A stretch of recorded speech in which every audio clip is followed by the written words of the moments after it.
예전에 교회 대신방할 때 이제 연세 드신 권사님이 신방을 참 힘들어했어요. 신방 받기 힘들다고. 왜요? 그랬더니 이제는 나이도 들고 청소할 힘도 없다는 거예요. 거실만 청소하시면 돼요. 그랬더니 어떻게 그럴 수가 있냐고. 방들도 해야 되고 부엌도 해야 되고 거실도 해야 되고 베란다도 해야 되고 베란다까지는 안 해도 돼요. 그래도 그럴 수가 없다는 거예요. 여러분 그렇게 안 하셔도 됩니다. 이 가장 최강의 가정은요, 담임 목사님, 어느 교회 담임 목사님이 신방하신다고 도배를 한 집이 있었어요. 물론 이제 도배해야 할 타이밍과 이제 목사님 신방 오는 타이밍이 거의 맞아 떨어졌겠죠. 그런데 이왕이면 도배하고 신방 받자 해서 도배를 했답니다. 참 순수한 가정이죠. 여러분 그러나 그렇게 안 하셔도 됩니다. 이제 저희는 또 교회에서 신방을 하니까 그렇게 안 하셔도 돼요. 신방을 할 때도 이렇게 준비를 해야 됩니다. 손님을 맞이해야 할 때도 준비를 해야 되고요.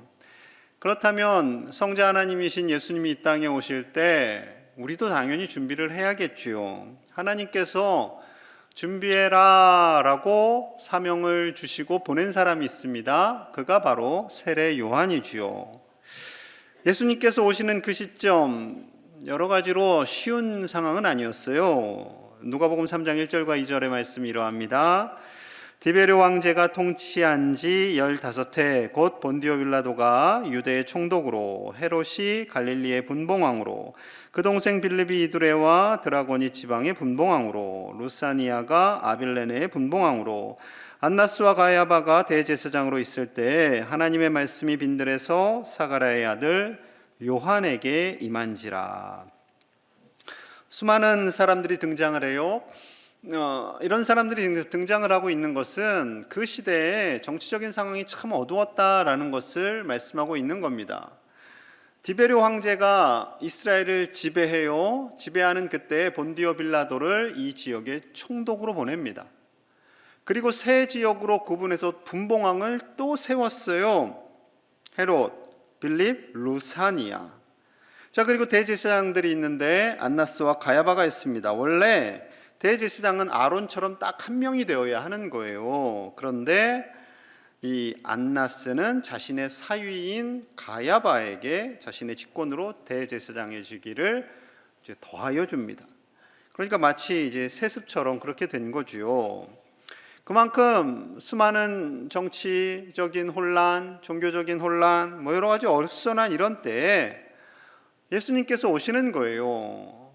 하나님을 온전히 경외해야 하는 유대 지도자들조차도 하나님께 온전히 가까이 나아가지 못했고 바른 신앙을 형성하지 못하던 그런 시대였습니다. 이 혼돈의 시대에 하나님께서 세례 요한을 택하셔서 이 땅에 보내세요. 그리고 이런 예언의 말씀을 하셨지요. 자, 4절입니다. 선지자 이사야의 책에 쓴 바 광야에서 외치는 자의 소리가 있어 이르되 너희는 주의 길을 준비하라. 그의 오실 길을 곧게 하라. 광야에 외치는 자의 소리가 있습니다.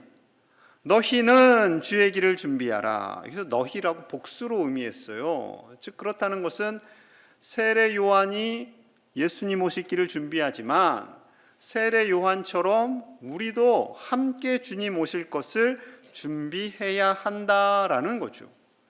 예수님께서 2000년 전에 오셨어요. 그때 세례 요한을 통해서 준비하게 하셨고 이제 부활승천하셔서 예수님 다시 오십니다. 다시 오실 예수님을 준비할 사람들은 누구일까요? 우리가 되는 거죠. 우리가 광양제일교회가 되는 것입니다. 우리는 다시 오실 주님을 맞이하기 위해서 지금 예배하고 있고요. 믿음을 따라 살아가고 있습니다. 세상 사람들이 어떻게 예수님을 알 수 있을까요? 기독교 방송을 통해서 알 수 있을까요? 믿음이 없는 분들이 기독교 방송 보는 거 참 쉽지 않습니다. 제가 불교 방송을 볼까요? 안 봅니다. 그냥 죄송합니다만 이렇게 넘겨요. 기독교 서적도 그렇겠죠. 안 믿는 사람들이 쉽게 기독교 서적을 사지 않습니다. 기독교 방송과 기독교 서적을 연결해주는 그 중간고리 역할을 누군가가 해야 돼요. 그게 누구라고요? 저와 여러분들인 거죠. 세례 요한처럼. 하나님께서 주님 오실 길을 예비한 세례 요한처럼 이 혼란스러운 시대에 우리 광양교회를 예비하시고 저와 여러분들이 이 시대 가운데 다시 오실 주님을 맞이하는 그 귀한 사명을 주신 줄로 믿습니다. 우리 교회와 저와 여러분들이 그렇게 하나님의 도구로 쓰임 받기를 간절히 소망합니다. 자, 다시 오실 주님을 위해서 우리는 무엇을 해야 하는가? 하나님께서 세례 요한을 통해서 말씀하세요. 첫째, 회개함으로 다시 오실 예수님을 준비하라 말씀하십니다. 자, 3절 같이 볼게요. 시작. 요한이 요단강 북은 각처에 와서 죄사함을 받게 하는 회개의 세례를 전파하니. 자, 요한이 세례를 베풀어요. 그런데 이 세례의 목적은 죄사함을 받게 하는 회개의 세례입니다. 성자 하나님 예수님께서 오세요. 너무나 깨끗하시고 흠도 티도 없는 그분이 오시는데 우리가 맞이하기 위해서는 우리가 죄로 물들어서는 안 되겠죠. 우리도 깨끗하게 마음을 씻고 주님을 만나야 되는 거예요. 그래서 세례 요한이 와서 죄사함을 받게 하는 세례를 베풀게 되는 겁니다. 자, 세례 요한에게 사람들이 다가옵니다. 그가 뭐라고 말했을까요? 7절 봅니다. 요한이 세례 받으러 나오는 무리에게 이르되 독사의 자식들아, 작게 얘기해야 돼 여기서. 독사의 자식들아, 누가 너희에게 일러 장차 올 진노를 피하라 하더냐. 여기서 이 독사는요, 사단을 의미합니다. 사단에게서 우리 안에 죄가 들어오게 되었잖아요. 그러니까 하나님이 사단이 너무 미운 거예요. 그런데 그 영향력을 받고 있어요. 그 영향력을 받고 있는 사람들, 그들을 향해서 와서 빨리 세례 받으라는 거죠. 세례 받으러 오고 있는데 세례 요한이 이렇게 격한 말을 하면 좀 상처받을 만도 하겠죠. 아무리 2000년 전이지만 만약에 어느 목사님이 이 표현을 그대로 예배 시간에 한다면 목사님이 미치신 거 아니야 하면서 또 어떤 상처받는 분들은 고소고발을 할지도 모릅니다. 여러분 2000년 전이고요. 이렇게 고백했던 의미를 이해하셔야 돼요. 아유, 왜 이렇게 나쁜 말을 하다니, 이렇게만 받아들이지 마시고.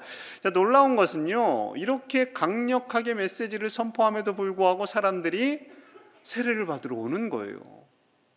어떻게 그게 가능할까요? 세례 요한의 음성을 하나님의 음성으로 받은 겁니다. 자, 8절 9절 볼게요.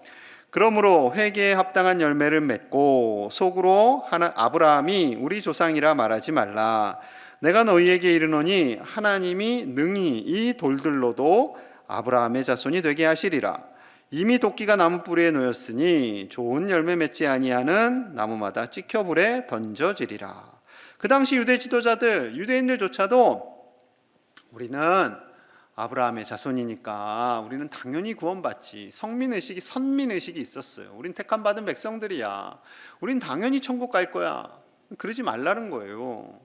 아브라함의 자손이라고 맘 놓고 넋 놓고 살지 말라는 겁니다. 심지어 하나님은 돌들조차도 사용하셔서 아브라함의 자손을 만드실 수 있다라는 거예요. 중요한 것은 좋은 열매 맺는 나무가 되어야 한다라는 거죠. 듣기에 굉장히 부담스러운 말씀을 선포하고 있습니다. 계속해서. 왜요? 오실 주님을 맞이하는 우리의 마음이 정결해져야 하기 때문에 그렇습니다. 회개는 부끄러운 게 아니에요. 회개는 하나님 앞에 나아가서 우리의 죄를 고백하고 다시 그 죄에서 돌아설 것을 결단하는 것은 축복이지요. 하나님께서 너무나 원하시는 겁니다. 하나님께서 이런 말씀하세요. 로마서 6장 14절과 15절입니다. 죄가 너희를 주장하지 못하리니 이는 너희가 법 아래에 있지 아니하고 은혜 아래에 있음이라. 그런즉 어찌하리요? 우리가 법 아래에 있지 아니하고 은혜 아래에 있으니 죄를 지으리요? 그럴 수 없느니라. 은혜, 예수님의 십자가 최고의 은혜지요. 그 십자가의 은혜 아래에 있는 우리는 죄를 더 이상 지을 수 없다라는 거예요. 아니, 우리 거짓말도 하고 때로는 나쁜 마음도 먹고 법도 어길 때가 있는데요.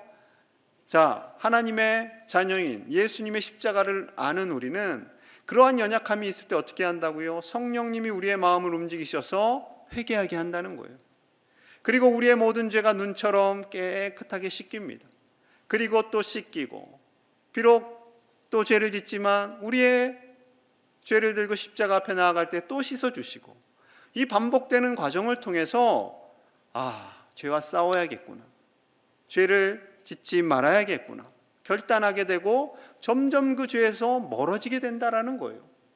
여러분, 회개는요, 하나님께서 예수 그리스도를 통해 우리에게 주신 최고의 축복인 줄로 믿습니다. 예수님께서 이 땅 가운데 궁극적인 오신 목적은 영광 받기 위해서 오신 것이 아니에요. 내가 왕이다 얘들아 이거 하시기 위해서 온 게 아니라 우리의 죄를 용서해 주시고 우리를 자녀 삼아 주시고 그리고 부활하셔서 부활의 소망을 갖게 하시기 위함이죠. 이 성탄절은요, 참 두 가지 의미가 있어요. 기쁨도 있지만 예수님 오셔서 영광 받는 삶을 살지 않으시잖아요. 십자가로 나아가는 거예요. 그 생각하면 슬퍼요. 하나님께서 우리에게 주신 그 예수 그리스도의 기쁨, 그 기쁨은요, 우리가 회개를 통해서 나아가는 것입니다. 회개를 통해 하나님을 더 가까이 만나고 하나님께서 주시는 그 놀라운 은혜를 누리며 살아가시는 저와 여러분들 되시기를 소망합니다. 둘째는요, 정직한 삶으로 다시 오실 예수님을 준비하라 말씀하세요. 자, 10절 우리 같이 볼게요. 10절 시작. 우리가 물어 이르되 그러면 우리가 무엇을 하리이까? 우리가 무엇을 하면 되겠습니까? 지금 회개를 하고 세례를 받습니다. 그렇다면 이제 우리가 어떻게 살아야 합니까?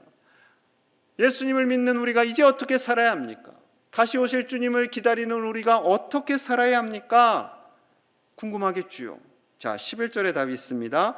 대답하여 이르되 옷 두 벌 있는 자는 옷 없는 자에게 나눠줄 것이요 먹을 것이 있는 자도 그렇게 할 것이니라 하고. 자, 믿음을 먼저 가졌겠지요. 그리고 그 믿음을 어떻게 표현할 것인가? 연약한 자들을 돕고 나누고 베풀며 살라는 거예요. 지난주에 탐심을 제거하라 라고 말씀드렸잖아요. 그 탐심을 제거하게 되면 나누고 베풀며 살게 되는 거죠. 자, 또 12절 13절에 이렇게 말씀합니다.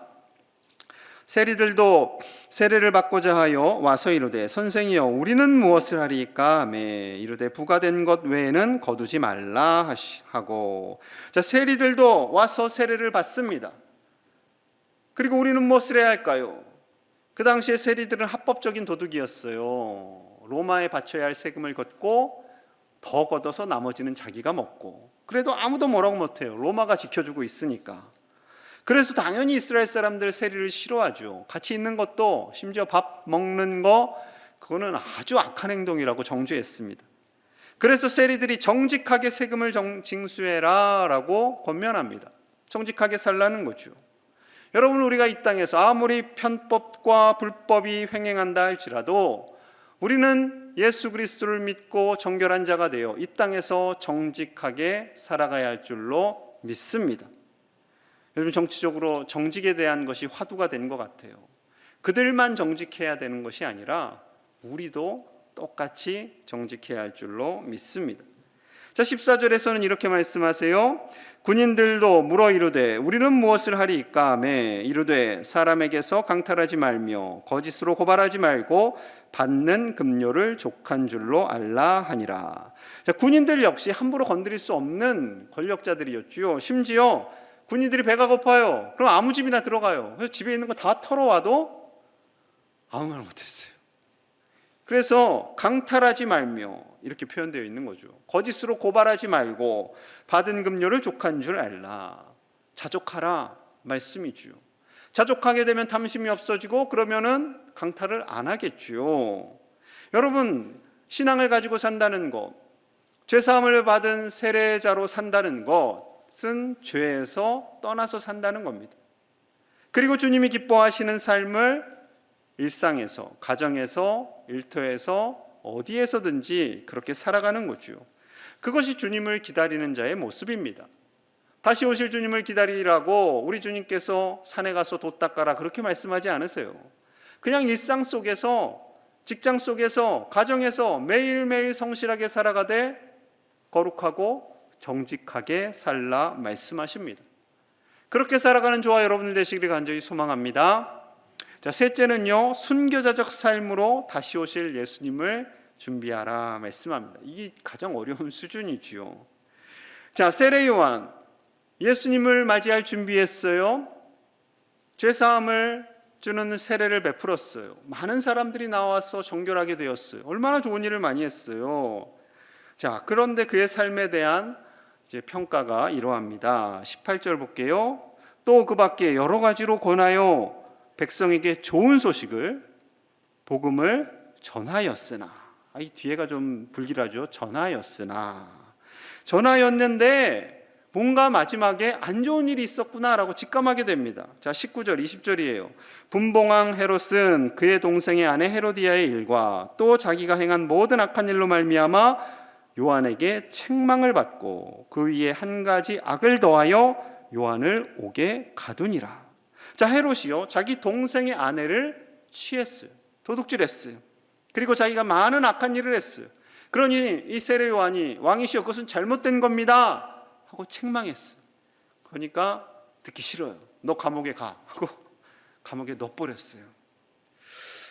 그 후의 이야기가, 그 감옥에 간 다음에 어떻게 되었나 궁금하죠. 마태복음 14장과 마가복음 6장에 기록되어 있습니다. 이 헤롯이 생일이 되었어요. 고관대작들을 다 불러 모아서 파티를 합니다. 그리고 헤로디아의 딸이 춤을 춰요. 아빠를, 진짜 아빠는 아니죠. 아무튼 이 왕을 위해서 춤을 추고 그 잔치를 흥겹게 띄우니까 너무 좋아가지고 왕이 너 원하는 거 다 들어줄게, 나라의 절반이라도 줄게. 이건 거짓말이죠. 이 사람이 허세가 커지면 자꾸 거짓말을 하게 돼요. 자, 그러자 이렇게 답을 합니다. 마가복음 6장 24절 25절이에요. 그가 나가서 그 어머니에게 말하되 내가 무엇을 구하리이까? 어머니에게 상의하는 거예요. 그 어머니가 이르되 세례 요한의 머리를 구하라 하니 그가 곧 왕에게 급히 들어가 구하여 이르되 세례 요한의 머리를 소반에 얹어 곧 내게 주기를 원하옵나이다 하니.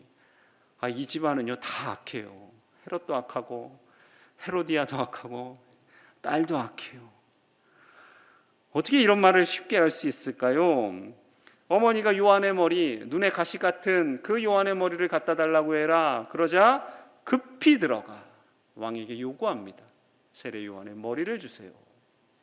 그러자 이 왕은요 굉장히 당황스러운 요구잖아요. 그런 요구를 할 것이라고는 생각을 못했는데 자기가 맹세한 것이 있기 때문에 어쩔 수 없이 지킵니다. 자, 마가복음 6장 27절에서 29절이에요. 왕이 곧 시병 하나를 보내어 요한의 머리를 가져오라 명하니 그 사람이 나가 옥에서 요한을 목베어 그 머리를 소반에 얹어다가 소녀에게 주니 소녀가 이것을 그 어머니에게 주니라. 요한의 제자들이 듣고 와서 시체를 가져다가 장사하니라. 요한의 머리를 가져오라고 왕이 명령합니다. 그리고 소녀에게 줘요. 그리고 소녀는 엄마에게 가져다 줍니다. 이 소식이 요한의 제자들에게 전달되었고요. 스승의 시신을 가져다가 장사하게 됩니다. 저는 이 본문 읽을 때마다 참 마음이 먹먹해집니다. 짠해요.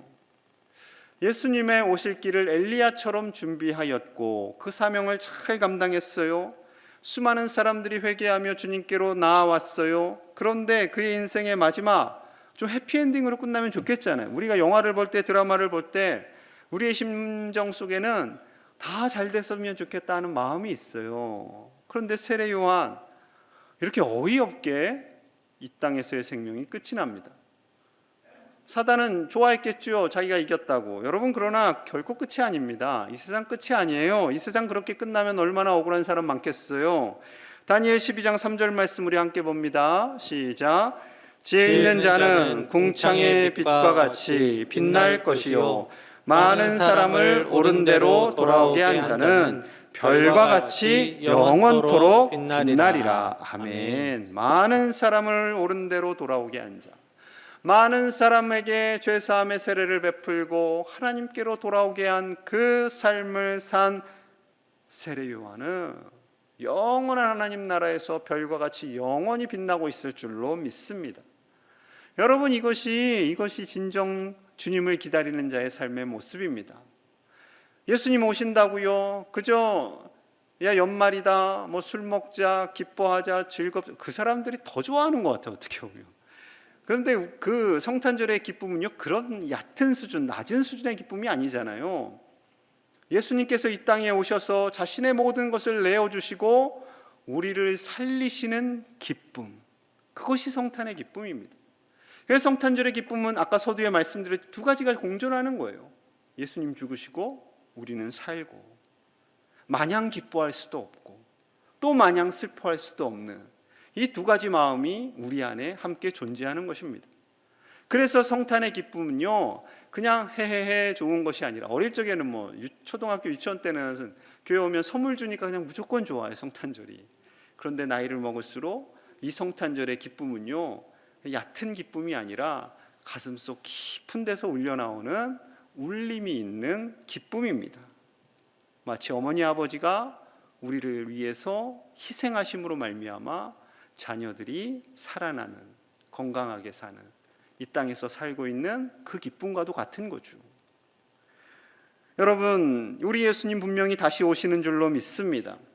예수님 다시 오시는 그날까지 우리는 성탄의 기쁨과 다시 오실 그 주님을 소망하며 나아가야 할 줄로 믿습니다. 예수님 다시 오실 때 어떤 일이 벌어질까요? 5절 6절 우리 함께 봅니다. 시작. 모든 골짜기가 메워지고 모든 산과 작은 산이 낮아지고 굽은 것이 곧아지고 험한 것이 평탄하여질 것이요 모든 육체가 하나님의 구원하심을 보리라 함과 같으니라. 아멘. 우리 예수님 다시 오실 그때 골짜기처럼 파였던 모든 상처들, 아픔들이 메어지고요, 산처럼 높았던 장애물들, 그러한 것들이 사라지게 되고요, 왜곡되고 굽어졌던 것들이 곧게 펴지고요, 무엇보다도 모든 육체가, 예수님을 바라보던 모든 육체가 다 구원을 얻게 되는 놀라운 축복이 임하게 될 줄 믿습니다. 여러분, 다시 오실 주님을 소망하시기를 바랍니다.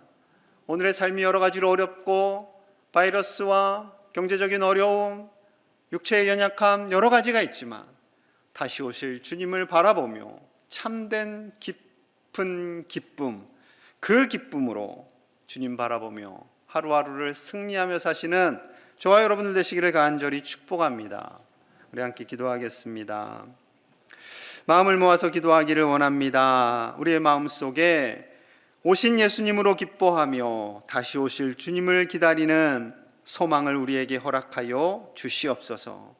우리가 더 정결하게 주님을 기다리게 하여 주시고 진실하게 하시고, 때론 어려움이 있다고 하나님을 떠나는 것이 아니라 순교자적인 믿음을 가지고 담대하게 하루하루 믿음으로 살게 하여 주시옵소서. 우리 가정과 우리 교회를 통하여서 이 지역이 복을 받게 하시고 나라가 복을 받게 하여 주시옵소서. 주신 말씀을 가지고 함께 간절히 기도합니다. 하나님 감사합니다. 우리 가운데 예수 그리스도를 보내주시고 우리의 모든 허물을 용서하시고 자녀 삼아주심에 감사합니다. 우리가 이제 다시 오실 주님을 기다립니다. 정결한 모습으로 이 땅에서 하루하루 진실되게 살며, 때로는 어려움이 있다 할지라도 순교자의 마음을 가지고 담대하게 믿음으로 승리하며 사는 모든 제1의 가족들이 되게 하여 주시옵소서. 그리하여 우리를 통해서 이 지역과 이 나라가 복을 받게 하여 주옵소서. 예수님 이름 받들어 간절히 기도하옵나이다. 아멘.